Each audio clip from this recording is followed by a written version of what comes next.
Hello' বন্ধুসকল, কি খবৰ আপোনালোকৰ? আশা কৰোঁ আপোনালোকে চবেই ভালে আছে আৰু মোৰো ভালে। আজি ব্লগটো ৰাতিপুৱাৰ পৰা আৰম্ভ কৰিলোঁ। অকণমান কাপোৰ চাপোৰ চাপি লৈ তাৰপিছত আকৌ ব্ৰাছ কৰি পেলাই এগিলাচ পানী খাই ল'লোঁ।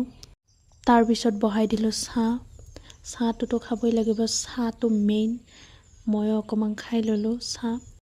পোষ্টেলৰ পৰা ফোন আহিছিল, পাৰ্চেল এটা আহিছে বোলে, তাকে আনিব গ'লোঁ পোষ্টেলত। অৰ্ডাৰ দি থৈ দিয়া বহুত দিনে হ'ল, এতিয়াহে আহিছে। 13-14 দিন মানে হ'ল নেকি অৰ্ডাৰ দিয়া। এয়া এতিয়া লৈ ল'লোঁ মই পাৰ্চেলটো। এতিয়া যাওঁ ঘৰলৈ। পোষ্টেলৰ পৰা আহোঁতে চিঙিৰা 2টা লৈ আহিছিলোঁ, তাকে খালোঁ। ঠিককৈ ভাইটিও স্কুলৰ পৰা আহি পালে, আকৌ সিও এটা চিঙিৰা ল'লা। সন্ধিয়া টাইমত এনে ৰাস্তাৰ দিকে ওলাই আহিছিলোঁ। তাৰপিছত আকৌ মায়ে মাত দিলা চেপা পাতবা যায় বোলে। এয়া মই এটা ল'লোঁ, মায়ে এটা ল'লা চেপা। এই খালটোত পাতিব যাব এতিয়া মায়ে।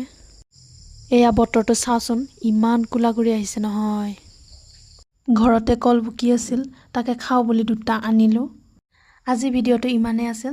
যদি ভিডিঅ'টো চাই ভাল পালে লাইক এটা কমেণ্ট এটা কৰি যাব। আজিলৈ আহিছোঁ, বাই।